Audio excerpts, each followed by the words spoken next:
You are listening to the Enormocast. Alex Honnold once said that being in Black Diamond's solution harness feels like home. And that's either a ringing endorsement from one of the best or a desperate cry for help. The royal we here at the Enormocast is just going to assume it's the former, because the latter is quite complicated. And besides, we climb in a solution too.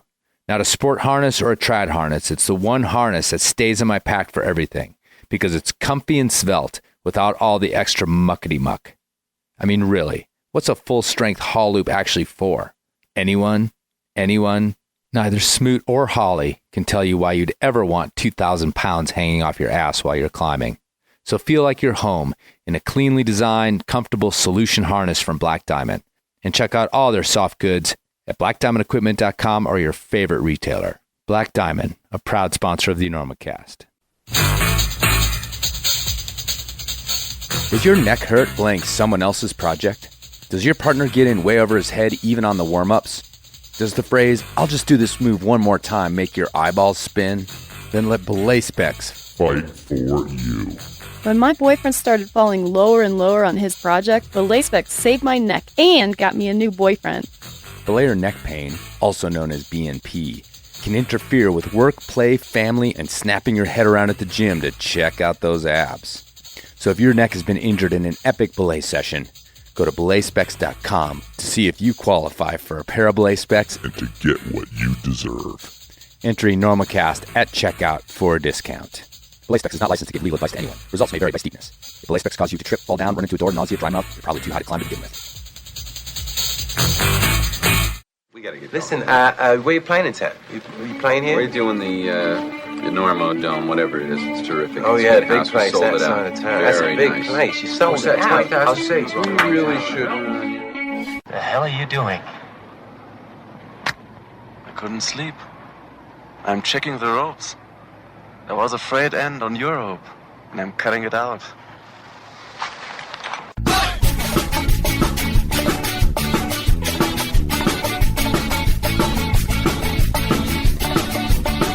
Good weather. No, later, anytime. Today's show is brought to you by Black Diamond Equipment, with support from Maxim Ropes. And the fine folks at La Sportiva. And don't forget our charter sponsor, Bonfire Coffee. Go to bonfirecoffee.com and enter Enorma at checkout for a discount on great coffee and to support the Enormocast. And now back to the show.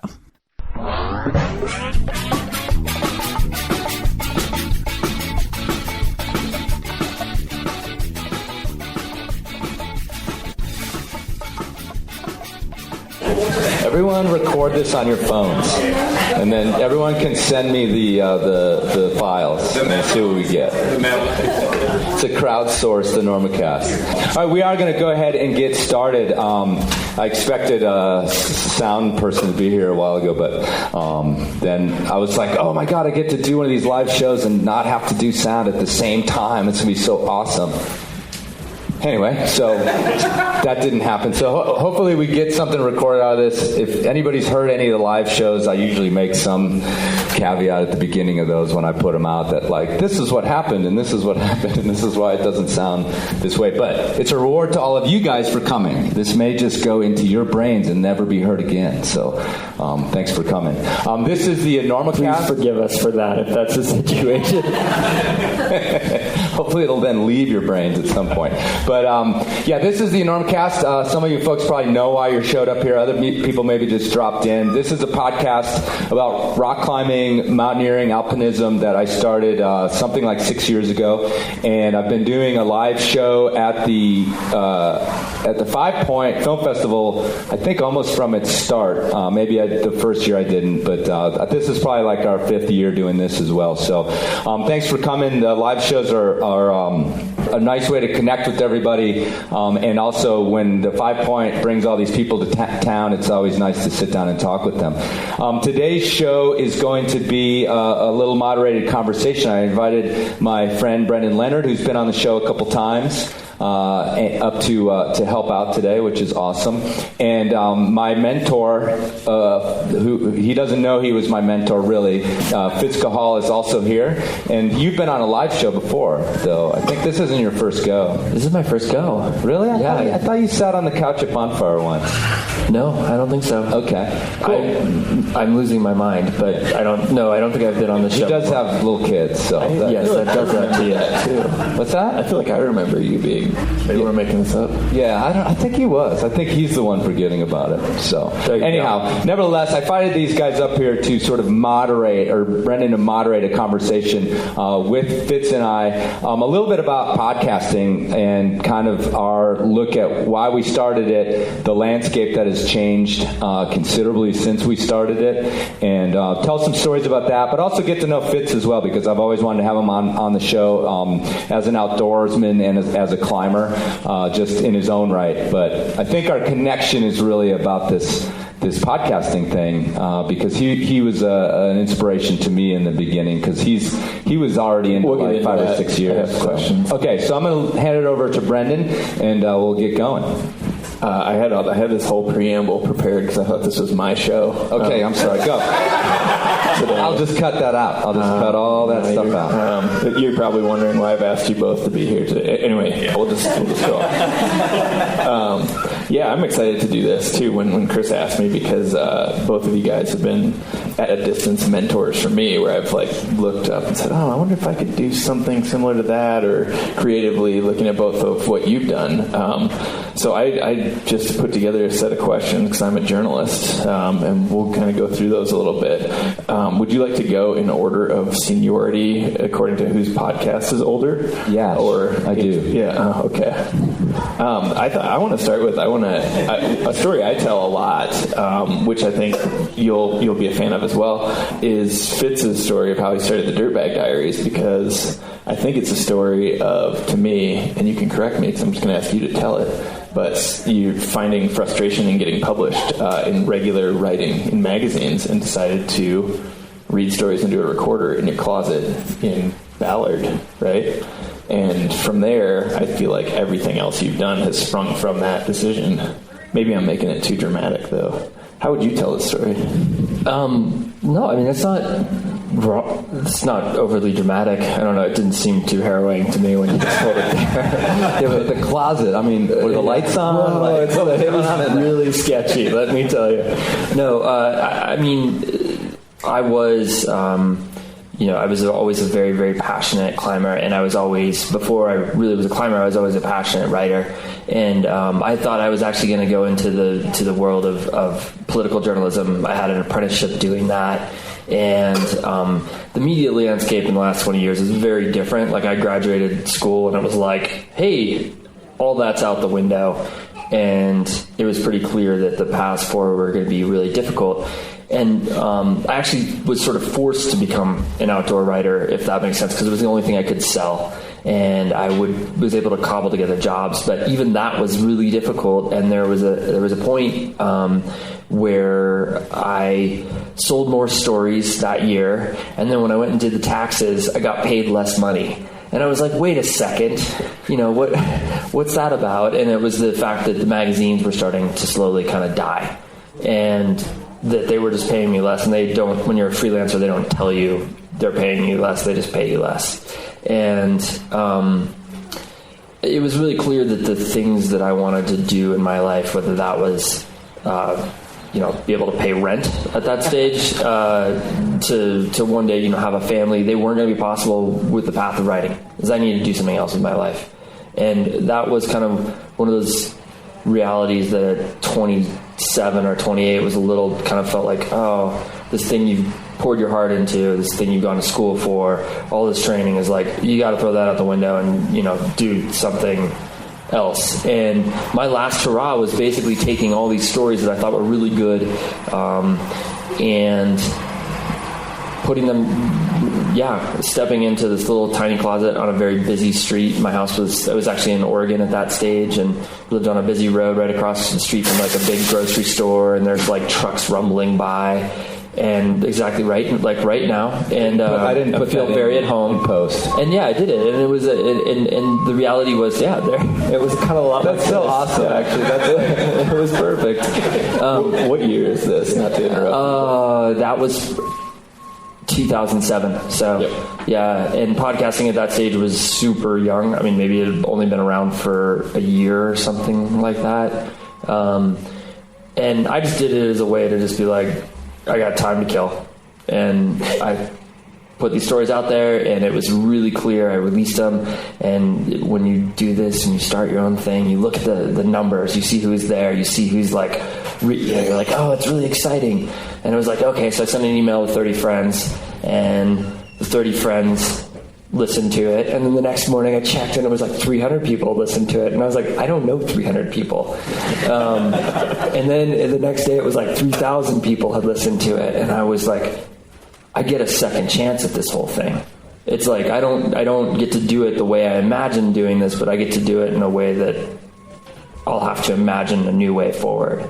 And that, to me, I think is, the heart of the story is that I think that there's the reality is that I hope it's the same way for people now, whether they're doing films or whether they're doing podcasts or whether they're writing or whatever it is that the truth of it, I think in the creative world is that we often look at it as having gatekeepers, people that are like, well, if I can only convince this person to let me do this. And the truth of it is that the technology has gotten so accessible that we actually have the ability we just remove the gatekeepers, and you get to do your own thing. And that's essentially that. I stumbled into that reality. And what year was it about? 2007. Okay, you said that. Sorry, I have to ask a couple questions. Yeah, that's fine. I probably started in like 2000, at the end of 2006. Well, and it was like this beautiful moment of podcasting. And how did you, is this on your list? I wanted to ask him what the story was, the first one. Oh, okay. Well, just real quick, how did you know about podcasting? At all, because it was it was super underground. Because I was a nerd. Okay. Yeah. Cool. I mean, that was you had to be engaged in new technology. I mean, it was all that stuff was really at that stage meant for college dorm rooms. Yeah, it was like completely DIY. Yeah. Like nobody, the NPR hadn't done none of this stuff. So it was like, I'm just jealous because you were, that was like the purest form of podcasting existed at that time, only to, continually be beaten down now by commerce. But anyway, I just wanted to put that in there. So go ahead. Sorry. Taking a dark turn. No, we'll get there. What was that? What was the first story you read into? What was the first episode? It was a story about my. I lived in Tahoe in California beforehand, and we had left, a very idyllic life. We lived in this kind of like caretaker mother-in-law unit on this home that was lakefront in Lake Tahoe. That's the only time I'm ever going to live in a lakefront home on Lake Tahoe, unfortunately. But it was awesome. But our landlord was this, I think he was a kind of high-powered lawyer from the Bay Area, and he was a nice guy. And I was always sort of like, who is this guy? And one day he showed me his ski collection, and he had this monoboard that he was so proud of it. And so it was a story about this fact that he and I actually had a connection, even though it seemed to at that stage, my 25-year-old self, that this person was from like another planet, and that we actually shared similar values because of our connection to the outdoors. I thought it was the monoboard. It was the monoboard. How many downloads does it have now? I have no idea. I've stopped looking at the numbers. 3,100. Yep, 3,103. Somebody referenced, I was talking to a friend and they were talking about starting a podcast, and they were like, I'd really love to go see the studio Duct Tape and Beer has. And I go, do they have a studio? I think if you want to start a podcast, you can do it in your closet. And, I recorded in your guys' closet in Ballard. You did. We do have a studio now, though. It's pretty cool. I mean, it's not like it's not grand. Still kind of a closet. La-di-da. Studio. Oh yeah. See, they have interns too. So. Yeah. We're gonna get into your hot tub and stuff later. Let's talk about commerce. So you come along. This is almost 5 years later, and there are a ton of not a ton of outdoor podcasts still. Like the Dirtbag Diaries is 2011, 2012. 12. No, December of 11. Okay. Actually. So 12 is kind of my first year. So you're not super huge by then, but you're aware of the Dirtbag. No, he's huge. Okay. I mean, within the little niche hot tub by 2011. I did. Yes. Well, what I was going to say is he was huge within this, like, you know, on the iTunes thing, it's like podcast, recreation, sports, outdoor. Like, you got to go deep into layers, and then all of a sudden you seem really important. Yeah. And that was pre, like, 8 Million Gun podcasts, which tend to dominate that field now. But no, he was around, and I knew about it, and I'd listened, and I'd tapped in. And so I think right around the start of mine, I was like I remember some article about mine mentioned yours being 6 years old, so it was right about then. What are you doing for work at this point? I was I'm still kind of, but I paint houses here in the Valley. I live here in Carbondale, and I was painting houses pretty seasonally. I kind of I was a high school teacher here, and then various things meant that I was a painter then. Nothing bad. I just thought I quit teaching, and I thought I was going to move and teach somewhere else because of the real estate costs compared to the teacher pay, which was like, teacher pay was like under this wood, and the housing cost was up there somewhere. So I was like, I'm going to get out of here and go somewhere where a teacher can actually buy a house. And that hardly exists in Colorado, but at that time, you know, Western Slope, like Grand Junction or something. What did you teach? English. Yeah, but I quit the job, and then I forgot to leave, basically. And but what to? This is a long-winded story, but it has to do with climbing. And I was like, you know what? I don't have a job. I might as well like climb again for a little while. And I'm 35 at this time. I'm like, I'll just be a climbing bum for a year, and then I'll go get this job. And that kind of lasted almost 2 years, and I literally got like job offers on emails for job offers while sitting at a bar in Greece on Kalymnos, looking out at the island and the sunset and everything else. And they're like, yeah, we have this job for you at Central, which was in Grand Junction, not the best of high schools there, and I just was like, well, I'm in Greece right now, I can't make a interview. And they're like, well, we could do it on Skype. And I'm like, yeah, I don't care. Maybe next fall, or let's talk about it later. So that happened. But then I ran out of money, and I came back to Carbondale, and I started teaching. I started painting houses, and then like 7 years went by, and I was. At first, I was like painting houses, and then saving money to go on another trip. Paint for like 2 months, and then go on a trip, and then paint for like 5 months, and go on a trip, and then one day I woke up and I didn't have a trip on the other side of it, and I just had to accept the fact that I was a painter. That's what I was doing. It was not like, I'm just doing this so I can go on trips. Like, no, I'm a 37-year-old college graduate painter. But the sad and ironic part is I make more money in less time in this valley than teaching. So support your teachers, because when a schlub painter can just bang out the same salary in probably 9 months, about the same amount they're working, but I'm painting houses. My boss's wife's here, hello, but she knows how it is. It's like, yeah, you should pay your teachers more. And where's my husband? He's leaving for Europe, right?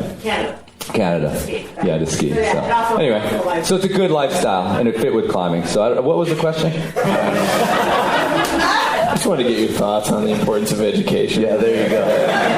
Go Arizona, Oklahoma. Who else is walking out? Anyway. Yeah, well, we can talk about podcasting instead. Yeah, okay. So I think it's important to note that while you were teaching, you were writing about climbing for magazines too. Occasionally, and I balk a little bit at the writer thing, because I know writers, people who like work the craft. Humble, No, but I've written for climbing magazines and Rock and Ice and stuff, mostly because they were here. And so I was friends with people, and so, you have a lot of writing and freelancing is ins. Who are you in with, and who do you know, and instead of just sending out stuff to people who don't know you. So that was a big part of it. My English degree helped. But when I say never been a writer, I don't like sit and write daily and like work on the craft. I just knew people. I had like some fun stories to tell and some photo support, which is a big part of getting something published in a climbing magazine.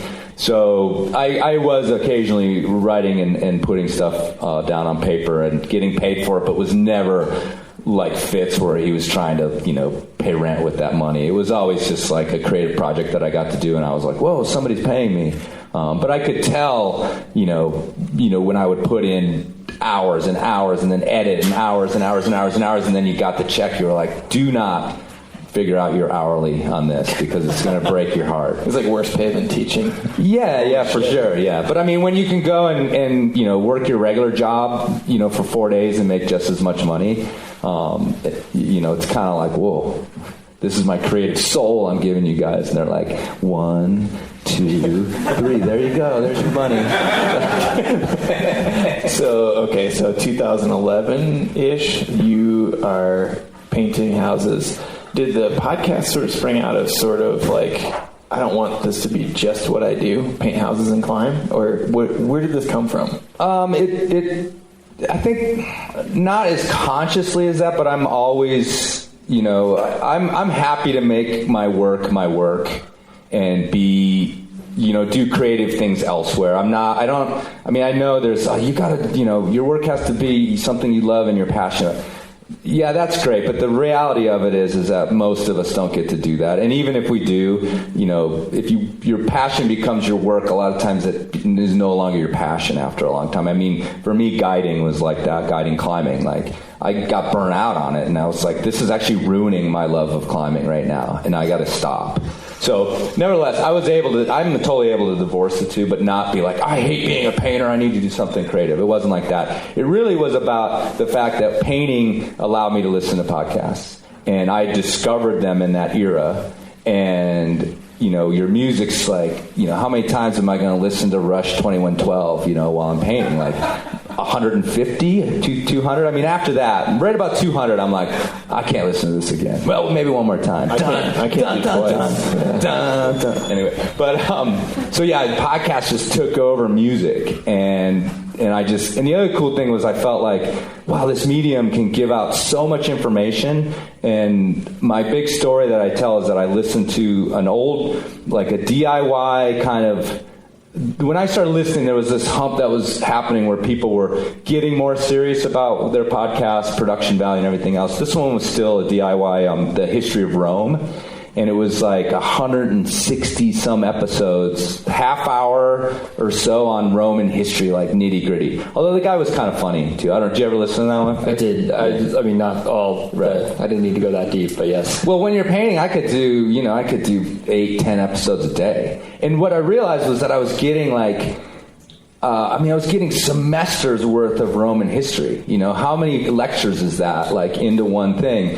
But what really happened is I went to Sicily to go climbing, and I hung out in Rome for a few days, and I was on the island of Sicily, which all this great stuff happened with the Carthaginians and all this, but I knew all this stuff. Like, I walked around Rome like, that's, Trajan's pillar, that's this, that's that, it's like, wow, I just got like, a half a degree in Roman history by painting and listening to this guy talk about Roman history. And so that was the moment, kind of like, wow, this is a really valuable medium. And that dude was just a guy in his house. And I always talk about stealing Mark Maron's format, which is what I did. The What the Fuck with Mark Maron. But his like kind of just little bit of sense of humor also really influenced me. And also the fact that he kind of talked about his Mrs. Roman History podcast, like his wife and his family, never specifically, but like you knew he was just doing this and trying to make it happen like at his desk. And it was so much work put into it. And I hope he was getting paid, and I don't know. I know he had some hustles to get paid, but it was really great. And just, I don't know what happened to the guy, if he kept doing podcasts or not, but he stopped. I mean, he ran out of Roman history, like, Constantinople, Istanbul now, and that was the end of it. So, cue the song, So, thanks for the abbreviated lesson. Yeah, no problem. Okay. That was the end, by the way. So Roman Empire had the capital had moved from Rome, to Constantinople. Many people think the fall of Rome was the end of the Roman Empire. It was not. Tiffany Haddish, the comedian, has a similar bit about how you can learn anything on YouTube. It's super funny. So I was just going to say I view your podcast as the WTF of climbing. Thanks. You're way less neurotic than Mark Maron. Thanks. You have to. We don't have to listen to your failed Saturday Night Live audition story like every other episode, which is nice. And then I would say Fitz's is he's more like the Ira Glass of the outdoors, of This American Life. It's two different formats, right? It's like storytelling and your straight up interviews, which I think you're really good at. And I think the WTF map for your podcast really works out well. I was going to ask you, Fitz, who did you listen to early on when you were thinking, how do I make this sort of storytelling thing happen? Did you have anybody where you went, oh, this is similar. Okay, I'll just do something like this, but with my stories?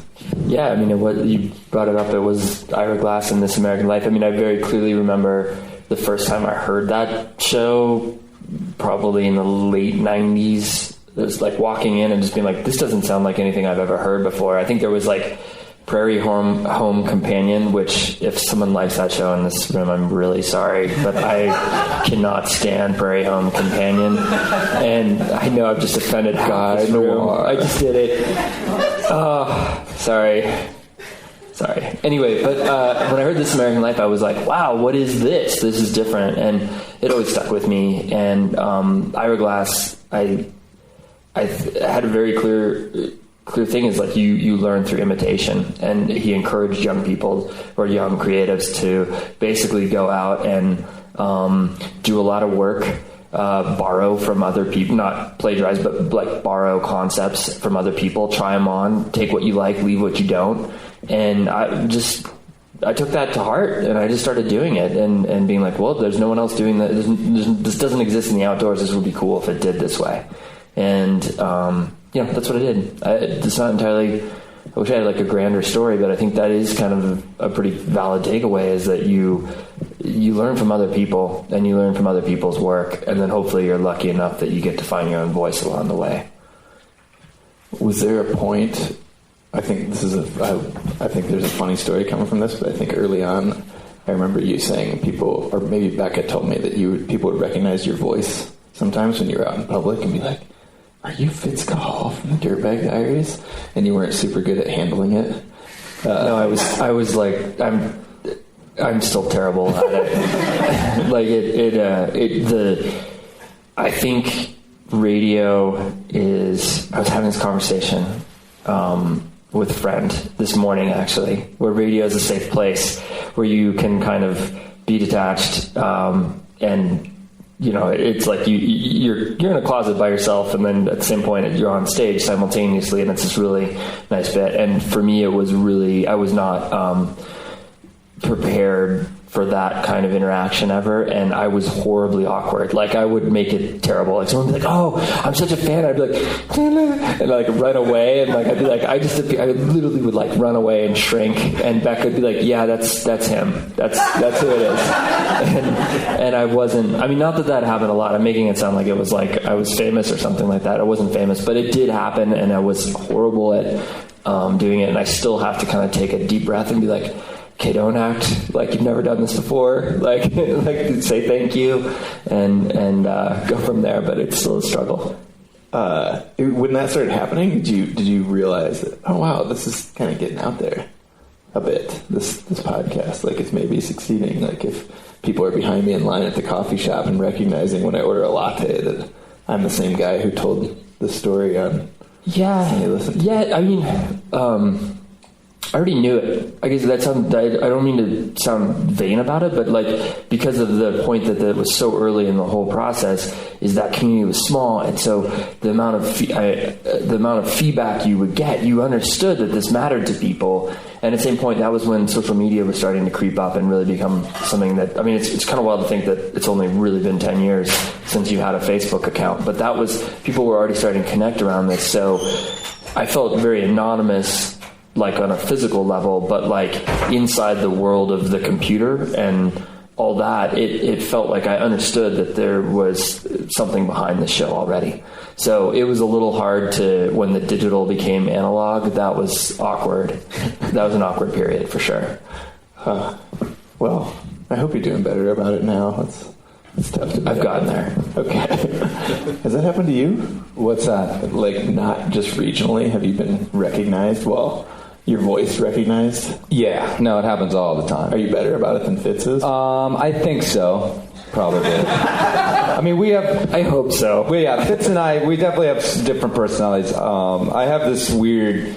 like introvert, extrovert thing, where it's sort of like I do both. I can solo El Cap for, a week and a half, or I can be, just super social. So it started happening, actually, there was a precursor to the Enormocast in terms of my personal fame, and that was the aid rant, which was a little clip, early YouTube, like, climbing viral clip. It's still out there. It's still out there. It has over 100,000 views, which is, partially because of the podcast now, but it cranked out a lot, like, again, early on when YouTube was really just starting, and that actually got me a little bit of fame and some hatred.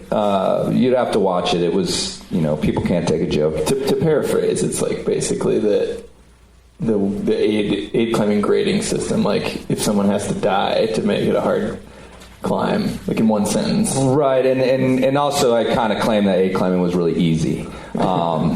And so, nobody likes to be told the thing that they've been working on their whole life is easy. So, but it was a joke. But anyway, the internet was, it was already like troll city. But anyhow, so there was that. But the voice thing, I think I have a distinct voice, literally, not my voice, like writing voice, but I get it all the time. And I can watch it happen in some ways, because I can go up to the crag, and then as soon as I yell something to my partner, I see head snap and stuff. So, which is cool. It's I mean, Steph's gone, but she can attest to, my baby mama can attest to to sort of the recognition thing. But it's fun, and the thing about it that's cool, and I think Fitz has also experienced this, is that despite the fact that the aid rant had a 50-50 love-hate thing, the Enormocast, I mean, I've been really astounded in the 6 or 7 years that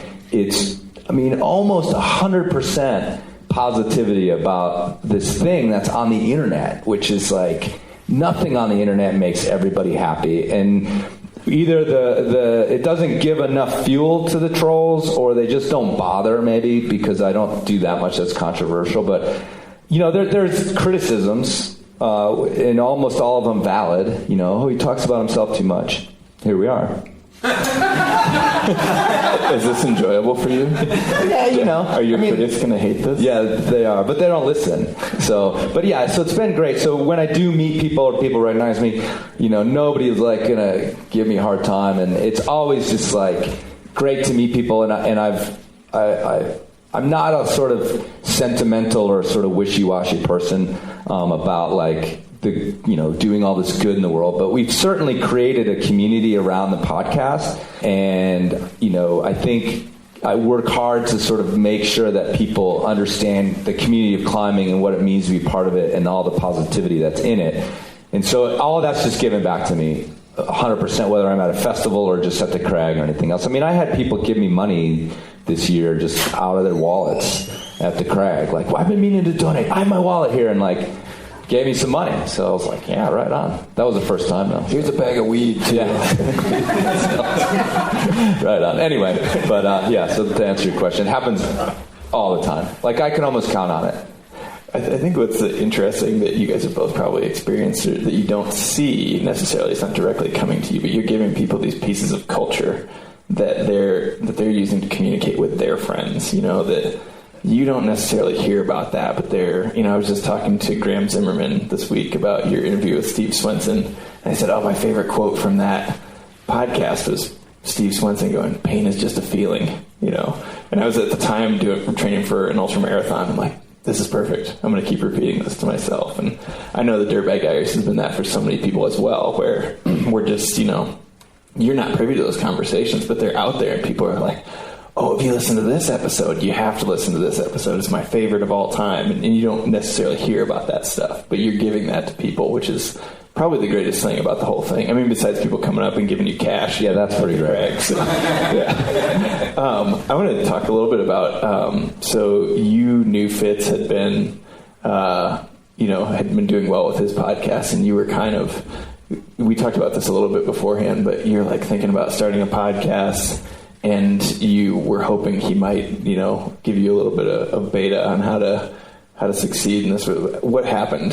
Yeah, there's a story. I don't know if it's ever been on the show or not, but I started it the way everybody started podcasts then, or most people, where you just started it, and then afterwards you were like, well, people are listening, and then it's weird because the creative projects, they're easy to say, like, this thing is just for me, but then, if you have a life and you have rent to pay, and I didn't have a kid at the time, but all those things, money becomes this consideration. And I think artists across the world, I'm not an artist, but, creators, whatever, struggle with this thing about money. And so pretty soon I was like, well, how could I make a little money off of this? But also you want a little bit of, like, recognition or validation from the industry, quote unquote, because I knew a lot of people were listening. It was already coming back to me, some of the things I was saying were catching on, or people were talking about them. And so I was like, all right, let me see if I can get some people interested in maybe sponsoring this thing. Right. And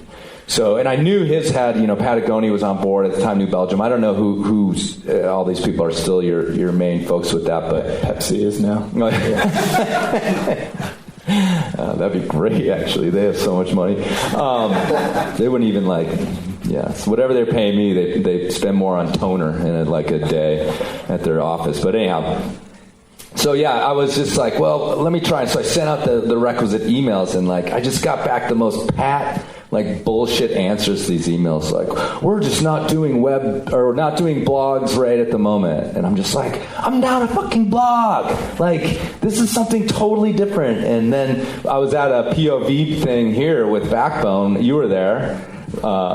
The thing that's going to happen this afternoon is 5 years ago, and then I think Penn pronounced podcast dead, and then brought you up to talk to everybody. Do you remember that? Yeah, very clearly.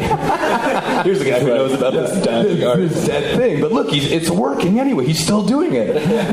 Bring him out, and bring the freak up. Here's the nerd, everyone. It was like me and Jimmy Chin. I was like, thanks, Penn. Yeah, thanks. Totally. And that was 5 or 6 years ago. It's dead. It's totally dead. Yeah. So anyway, I sent the things and got total blow-offs, and I got really mad, and I left Fitz a message. We had talked a bit, about technical stuff, I think, mostly, and I was like, what's going on? How do I get through these people? What did you do? How did you do this? And left this message, and then I got in the shower, and then all of a sudden the phone rings, and I look at it, and it's Fitz, and I'm like, oh my God, and I get out of the shower, and I'm standing in my room, naked, wet, and I'm just like, what do I do? And I'm talking to him, he's trying to talk me down off the ledge, because I was like, I think I'm just going to blow this thing off, screw it. And so he basically told me to calm down, and your message was look, what you're doing is really great, and it's going to catch on, and people are going to notice, and it's going to work, and just, don't worry, basically don't worry about the validation.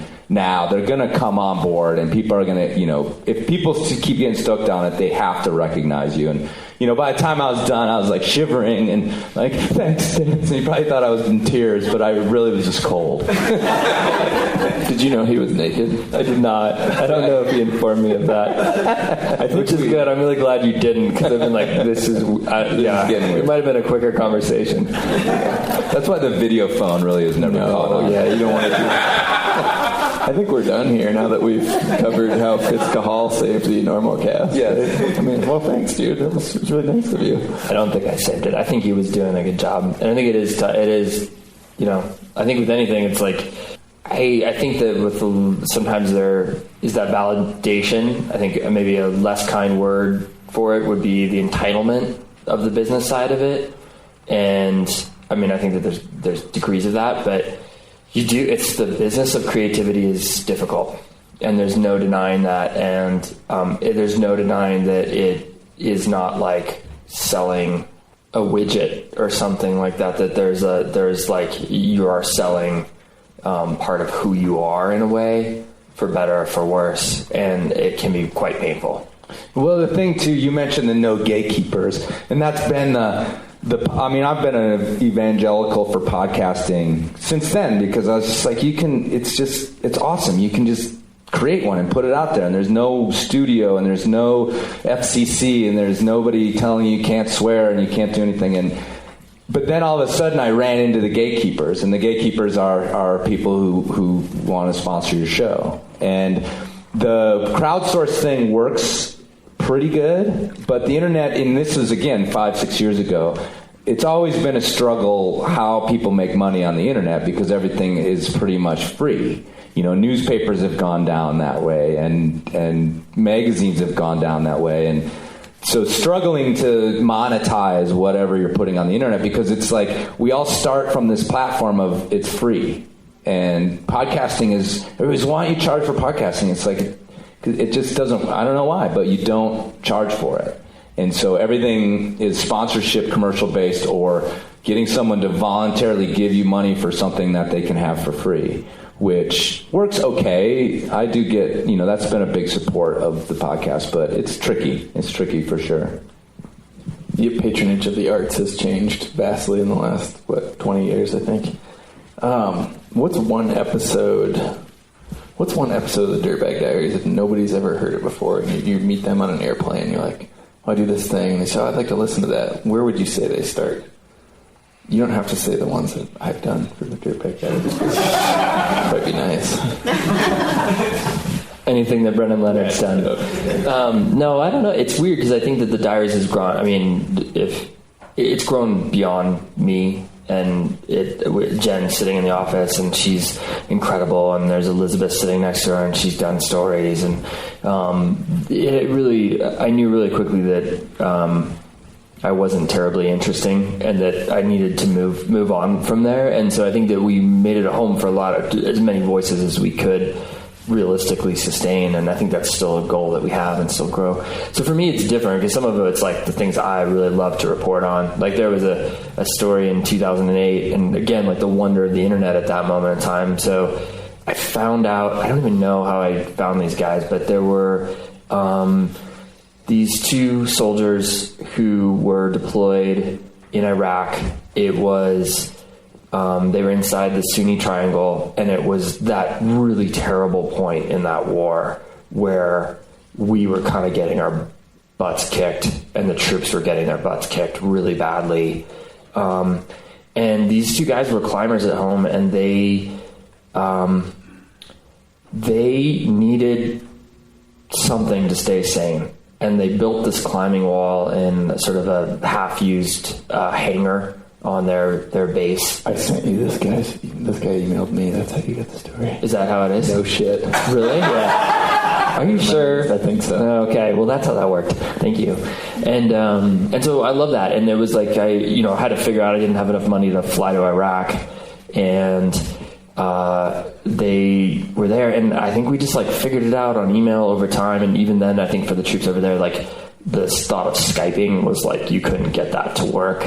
And so the ultimate thing is I shipped a recorder to Iraq, which was probably like a scary investment for me at that stage, of being like, I'm sending a $400 thing to Iraq right now. And I wrote them out their questions. And I remember this, for me, this story is really cool, because there was a point in the recording where they just threw away the questions and just started talking. And I remember getting, 5 months later, kind of getting this recorder back and opening it up. And to me, that was the epitome of it. Was like, this is a platform for people to, share stories that have meaning inside the outdoor community. And that's great. And there's been like so many others that are out there that are, it'd be hard for me to pick one. What's the title of that episode? That one's called A Lifeline Home. How about you? Well, there's like the meaningful episodes, because they're not all meaningful. In fact, it's kind of spotty on my end of things. But the one everybody loves and continues to be like pretty much the best one was Craig DiMartino's episode where he lost his leg in a climbing accident. Just a super dynamic speaker, which I didn't know anything about him really, and we did it here at 5 Point, parked on the street in the in the mobile studio. Never met him, and then he proceeded to just like blow my mind. And I knew while he was doing it, we were like getting somewhere, you know. But that was number 11. And I have 148 episodes, and I've been living under its shadow ever since, because it's like, well, I'm good. I've done my best episode. I can quit. And there's a lot of power in that. And he, you know, came back from it, and he talks about his family and all their support, and it's really moving. You know, people. That's also another one where I first got a lot of really like strong feedback, where guys were like, I was crying on the tube in London or whatever, you know, listening to it, which was like, someone in London is listening to this? Well, of course, it's the internet, you know, but that seemed really strange to me, you know, and that they would like break down and, you know, while going to work, listening to this thing was pretty cool.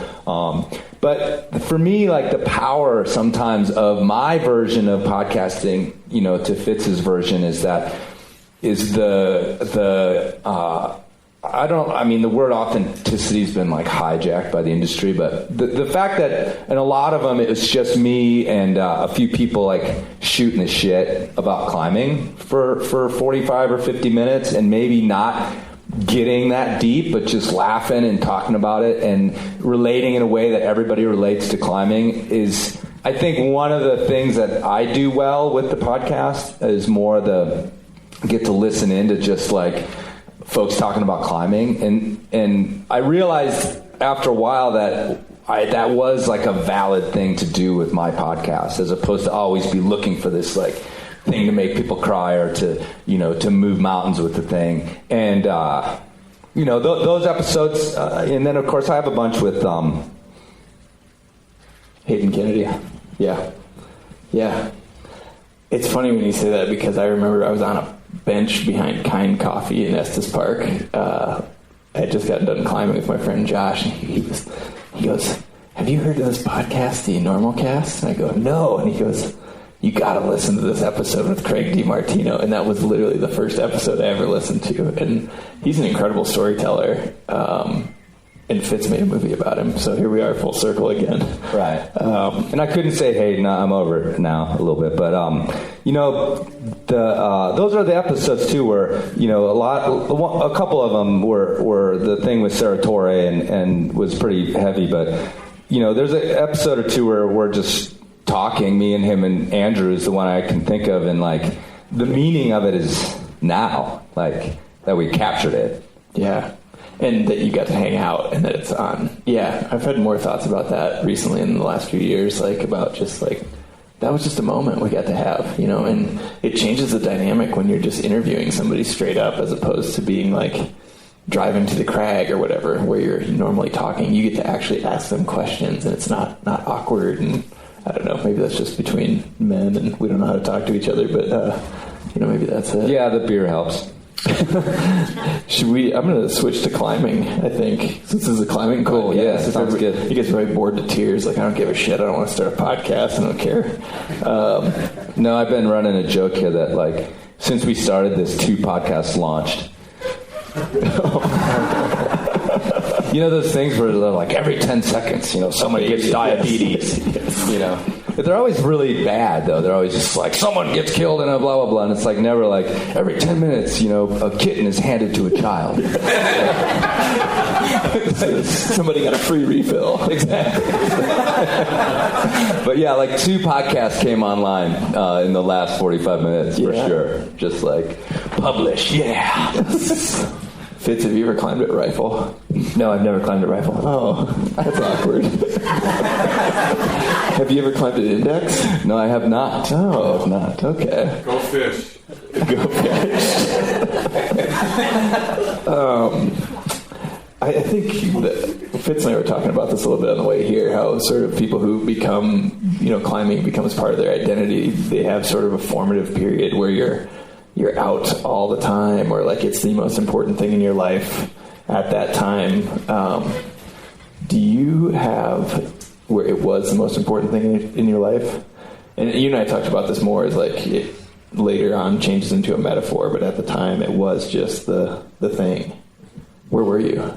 Yeah, I mean, I think that there was a pretty good chunk of time. I mean, for me, when I found climbing, something kind of just opened up inside of my mind a little bit. Where are we? The first time? I was probably 18 years old, and I just there. It sounds so weird and it sounds woo-woo, but you did this thing, and it was like I'd grown up playing sports, and there was nothing else like it that I'd ever done before, and my instinct was to do it all the time. You know, I mean, within reason, I managed to somehow make it through college, but yeah, that was very much this feeling, and I really followed it in my 20s, and I think the thing that was always really clear, though, is that I could only do it so much, and then I would start to get bored, even though I was like ridiculously passionate about it, and I would somehow, I didn't destroy my body, but I would never rest. Like I would go 30 days in a row of climbing if I could, and if I had to leave it for more than 2 days, I would get kind of anxious. And that was the same way I felt about creativity, though, because it was like they always kind of went hand in hand for me. And there was a certain point where I just also knew that there was going to be maybe not an end to climbing, but there was going to be an end to that sort of wave. And I was really fortunate enough. I won this incredible grant called the Bonderman Grant that through the University of Washington. And basically it was like no strings attached travel. And you could not study, you could not go find your family in Ireland. You had to do something totally on your own. And they let me go climbing abroad. And I was really good about it. And I was like really careful with my money. And so I got to do it for 6 months. And I was living in a cave in Western Australia, you know, so deep back in there, and I think there'd been rain, so like the road had turned to mush and you couldn't even go back, and I'm like inside of a cave, and I just realized like I missed the creative side of it. Is that climbing was really creative in a lot of ways for me. Like the things I was doing, I was like, figuring things out, applying and looking for new routes and doing all that stuff, and it was really creative, but at the same point I always knew that, and I followed it through to the point where it felt like, I've probably learned what I'm going to learn from climbing. And at that stage, it just, like, I still love it, but the urgency of it has maybe left. The joy of it hasn't. What was the metaphor? Oh, there's so many metaphors. I mean, I think that it's like you do anything long enough and you can kind of talk yourself into finding a story about its meaning anyway, right? I mean, realistically, we're really good at convincing ourselves. Just taking the romance out of it. I know, I'm sorry. But no, I think that there was, I think I just learned a lot through it. I learned a lot about myself. I learned a lot about taking calculated risks that have relayed over into business, that have relayed over into the rest of my life. And I'm so grateful for this craft. I also had 1,000 incredible moments that were everything from big to small to with friends to by myself. And, I think the biggest thing though I've had is that there's wonder everywhere, and that it's like, if you kind of spend your time and you look around, you got to do that, because you'll go crazy if you don't. And now I see that in a lot of different places. I used to be like, I used to go really, really far away for it. And now I think I can find it pretty regularly right in front of me. Around the block. Yeah. Yeah, not even that far. Yeah. What do you miss about that time? I miss not knowing what I'm going to do tomorrow. You know, or like, does that make sense? Like on that level of like being like, well, what's going to happen tomorrow? I'd be like, I don't know. We'll figure it out in the morning. And that's the things I've taken on in my life now demand a consolidated vision that you follow through over the course of years, probably decades. And it's the grave. Hopefully not to the grave, but yeah, like the horizon line is far out there, and it's like the challenge is going to be bigger, and you sort of settle in for the long haul, and you do know what you're going to do tomorrow. How about you? You mean Fort Collins at this point? Oh, you mean starting climbing? Yeah. I have a story that I've told on here before, so I won't tell the whole thing again, but I kind of saw myself as a climber before I'd ever climbed. When I was in the suburbs of Chicago, I literally created, with a coach at my high school, a training program for what we thought might be involved with climbing. He had climbed once or twice with the Knowles course, and so he kind of knew, but this was, climbing didn't exist in the mainstream, so we just guessed. And so I arrived in Colorado, like, ready to climb physically. And, but, really I was thinking about what you were saying about, making up, or not making up, but like finding this meaning, in all these ways. And that's always kind of afterwards, right? And the truth is I just, I wanted to be cool. And I'd always wanted to be cool. And when you try to be cool, usually you're being super uncool. But I was a rebel, and I didn't find myself really enjoying sort of the suburban existence. And so, I was this kind of rocker in high school, played music and guitars, and that was cool. And then, so part of it really, honestly, and I'm only 18, so there wasn't some big goal other than it seemed really fucking cool to be a rock climber. And pictures in the magazines that I did scrounge up, super cool and, strong and striving against, hard things. That sounds super cool. So really it just is simple like that. And then as you get into it and it infiltrates your life and it becomes your passion, you start to realize as an older person or looking back, you realize these things that it gave you and they filter into your life and how you approach all sorts of different things. But I don't know that an 18-year-old, 19-year-old, 20-year-old kid, is that kind of marrow dripping out of it when you're doing it. You're just this is cool. And that same thing, where are we going to climb tomorrow? Let's go and let's, and then you spend a night out where you almost, you're freezing and it's raining on you and blah, blah, blah. And later on you feel wow, I really gained something getting through that. But in the moment you're just it sucks, So, and I'm also kind of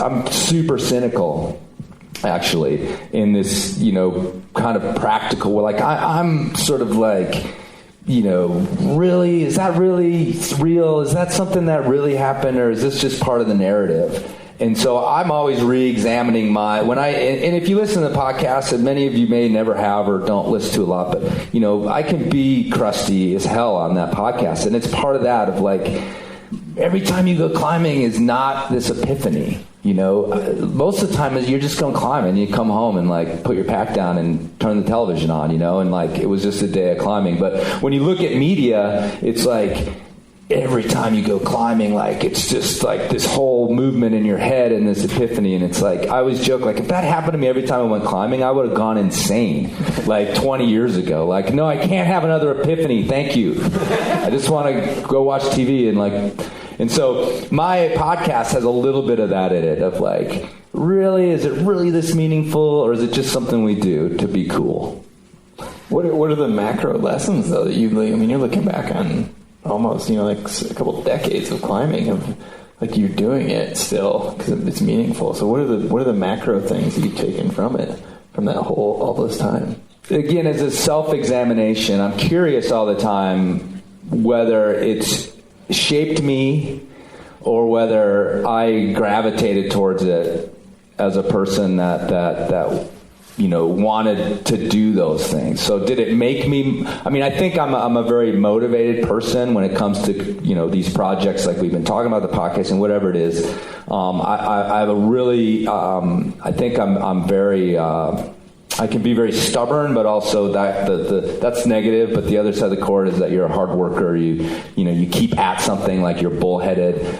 Those things, did they come from climbing, or do I like doing big routes on El Cap because I was already like that? So, but the lessons I think come from, and that's not bullshit, is that my best friends in the world, my current partner, mother of my child. All these people, our relationships are formed by climbing in a lot of ways. And so the community is so great, and that's kind of my lesson, is that surround yourself with these people who don't mind discomfort, who don't mind working hard for a goal, for whom the natural world is an important thing. And I think all their other personality traits, are going to kind of swirl around that in these positive ways. And climbers aren't cheats. They don't take the easy way.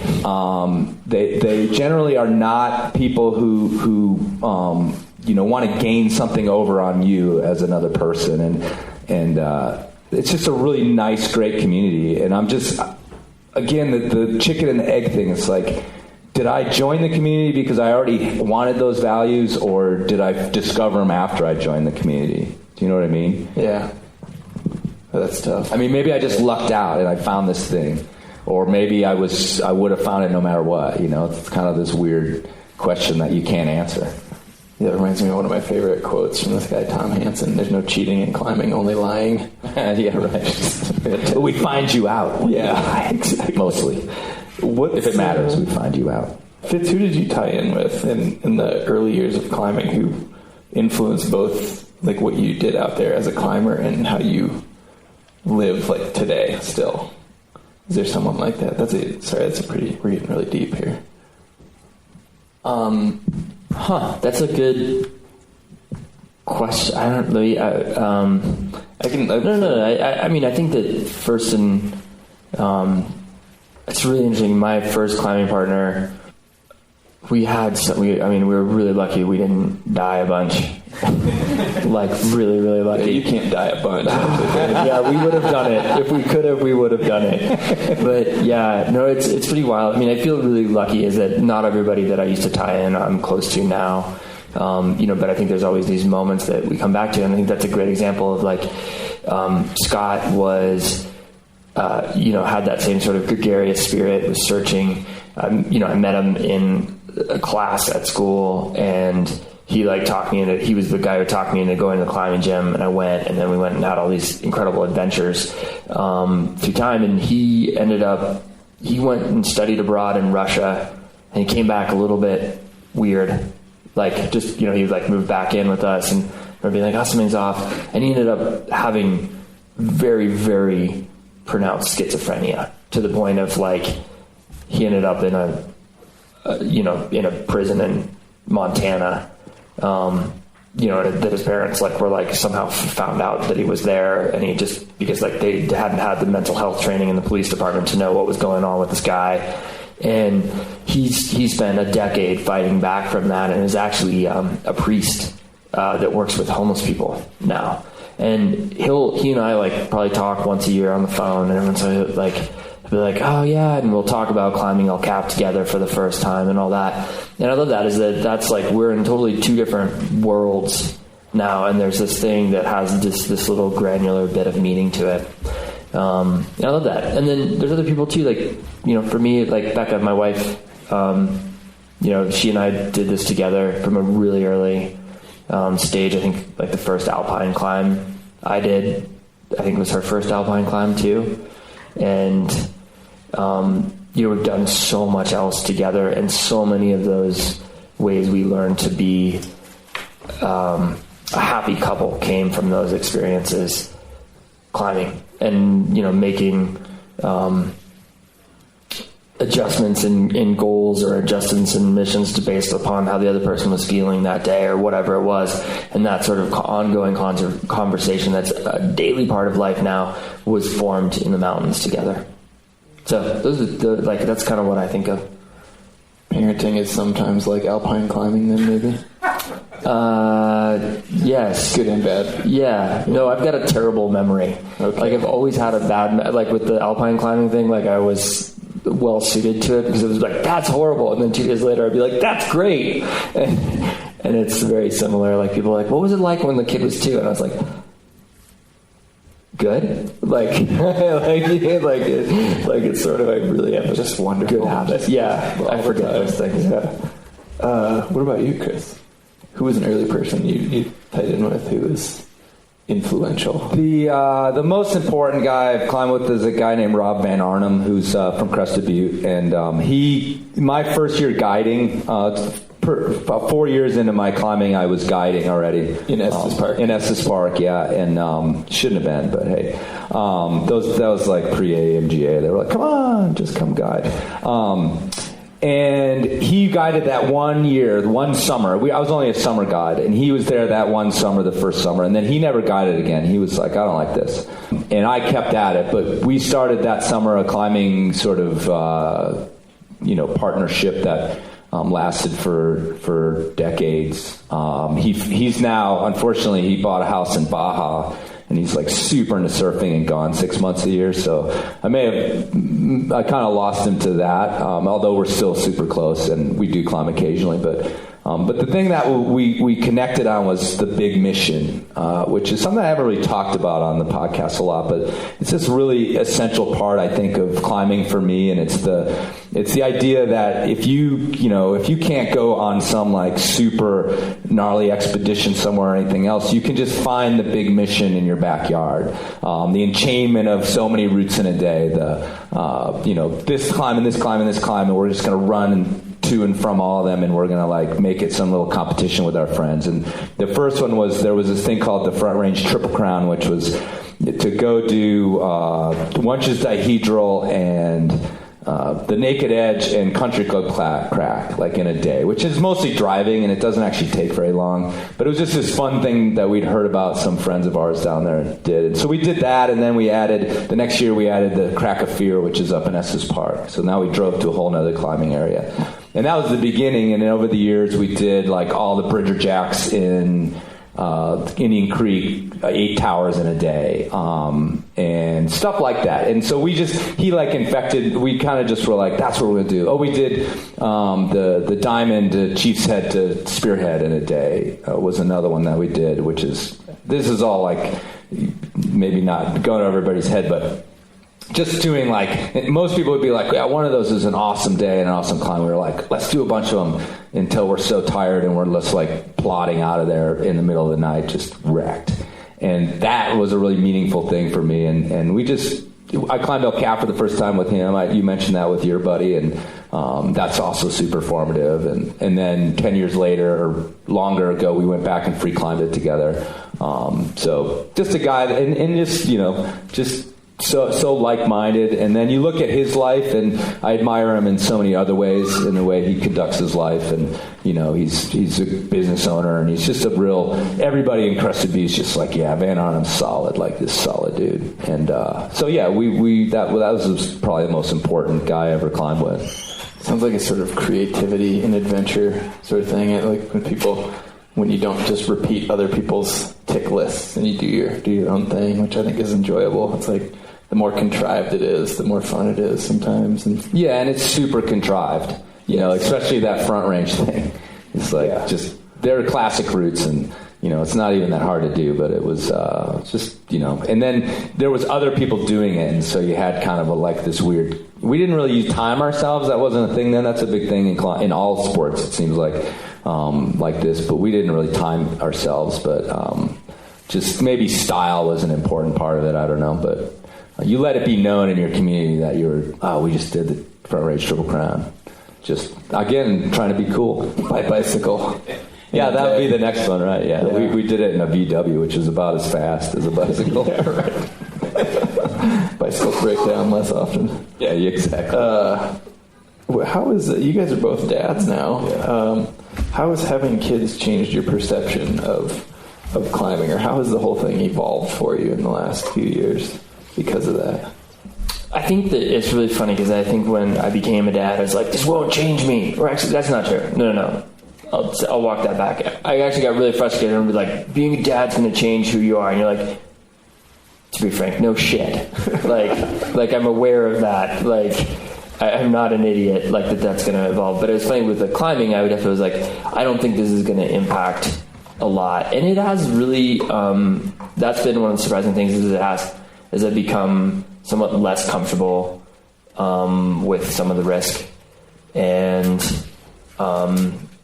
I still love it, and I still do it, and still encourage my kids. I like going and doing it with my sons, and they're starting to it's starting to take with them. And I really see the value in the education because that's what it gave me. And I think that they seem to get some of that from it too, while having fun. It's not always a grandiose thing. It actually is kind of cool. But I think, I did. Since having kids, it's I think one, it was like, you realize there's less time, and some of those situations that you put yourself in, you just thought, oh, it's cool, I'm just good at this and it'll be fine. And you realize, well, it's actually a product of preparation. And so I found that sometimes when I would put myself in more risky situations, I wasn't quite as prepared as I needed to be in them to be as solid as I had been 5 years prior. So for me, it's I'm pretty happy. A lot of times I actually I go to index. I don't see a lot of people, so I don't have my voice recognized. I hike up to the top of the cliff, an hour up, and I have a bunch of ropes that I stash, and I just throw them over the edge, and I set up the world's biggest top rope, and I just top rope stuff over and over and over again. I'm basically a Rain Man. 3 episodes back, right? Yeah. But it's just and I get joy out of it, but it's totally safe. And so that's kind of one of the things that, I'm finding less reward in the actual risk and more reward in the actual act. That's good. How about you? It's changed. It's literally logistics for me. I'm realizing that I don't climb as much, and I'm not as in good a shape because of that. And I'm not horribly disappointed in that. I mean, when we found out we were pregnant, I was on board almost immediately, and Steph, because we weren't trying, by the way. We're not real. We tell that openly to people. Steph had a bigger problem with it than I did, because I just was like, I was 45, I'm 47 now. I just said, I've done so much great stuff. I wasn't there was some missions out there still that may happen, may not. But, and the other thing is I was already getting more scared. I mean, the truth is I don't know that I'm climbing any less risky than I was 2 years ago, because my 40s, I'd already started kind of toned it down and not purposely. I was just more scared. I mean, I've talked to other climbers that getting older, and they're just I think we just understand the consequences, not just on ourselves, but on our families and friends. And, when you're 21, you don't think about any of that stuff. You don't even think about your bones. You're just I'll go for it. But now it's even before the kid. So it's fit that I was already sort of scared. And the big mission thing is, that's something I miss a little bit, because I just don't have that much time. And also to be in shape for those sorts of things. So I'm much more of a sport climber, cragger, than I used to be. Although I'm going to Yosemite next month, so it's not all over. But yeah, so I don't know that my climbing changed in those same ways that are pretty typical, I think, of having kids and starting to worry a little bit more about the risk you're taking. But yeah, of course, I don't climb as much because I have a kid. But it's just a matter of being okay with that. And if you've met my kid, he was here a little bit ago, of course I'm okay with that, because he's awesome. So I feel maybe 30s, maybe 20s, I'd have been way more freaked out and more scared and more oh, what about my climbing? But what about my climbing? I've climbed so much stuff. I'm going to climb more stuff. I still can climb 5. You were never that good anyway. Just face it. Wow. That's true. That's true. I think you're joking around, but man, I plateaued, there's no doubt about it a while ago. So now I have a ready-made excuse. I got a kid. He's people ask me, how are you climbing? I'm I've been injured for 2 years. They're really, what happened? I'm I had a kid. Yeah, you're getting more handsome though. Thank you. You could really the bags under my eyes, or the bags really bring out the color in my eyes. You could really work it into your own narrative that you're rebuilding. You're chicken and egg thing or whatever, and be well, I could have been great. I could have been great. Yeah. I could have been great, but I decided to procreate. That's the T-shirt right there. Are we good? Yeah, I think we're good. Are you pleased? Are you okay? Yeah. Okay. Yeah. Should I wrap it up? Yeah, let's wrap it up. All right. Well, thanks for coming, everybody. I hope this has been fun.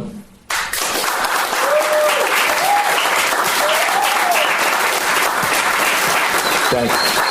Thank you.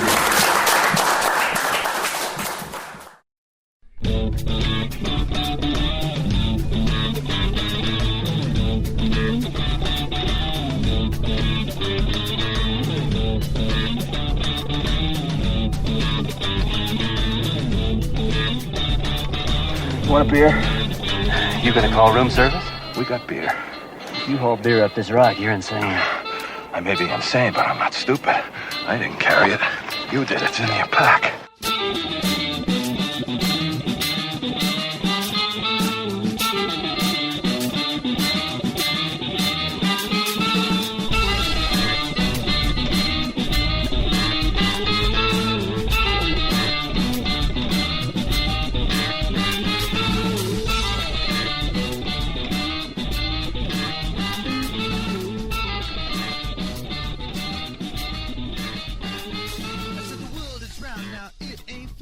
The teachers told me that